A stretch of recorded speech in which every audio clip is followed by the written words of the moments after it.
আমি এই জায়গায় কষ্ট পেয়েছি। শোনেন, আজকে মজা নিচ্ছেন, ট্রল করছেন, করেন, এটা আপনার দিকেও আসবে ইনশাআল্লাহ, দেখে নিন। কারণ এটা শুধু আমাকে উদ্দেশ্য করা নয়, এর উদ্দেশ্য হচ্ছে পুরো ওয়াজ মাহফিল এবং আলেম ওলামা এবং পুরো কমিউনিটিকে বিতর্কিত করা। আপনার উচিত ছিল নিজের ভাইয়ের পাশে এসে দাঁড়ানো, আপনি উল্টা মজা নিয়েছেন। এগুলো আল্লাহর আরশ পর্যন্ত পৌঁছে গেছে ইনশাআল্লাহ। আল্লাহ পাক অচিরেই এর ফলাফল নাজিল করবে ইনশাআল্লাহ। একটা ন্যাশনাল নিউজ যদি প্রচার করতে চান, আপনাকে পক্ষে বিপক্ষের কথা নিতে হবে না?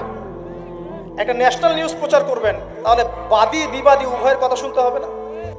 এই হলুদ সাংবাদিকতা, টোটালি হলুদ সাংবাদিকতা, এর পিছনে কি উদ্দেশ্য?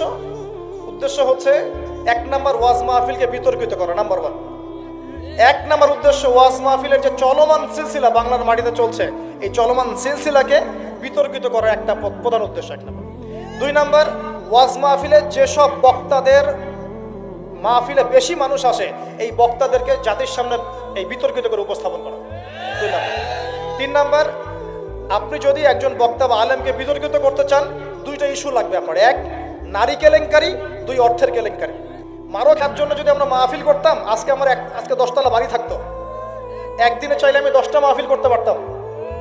টাকার জন্য যদি আমরা কাজ করতাম, দিনের কাজ, তাহলে আমার নামে শত শত বিঘা জমি থাকতো।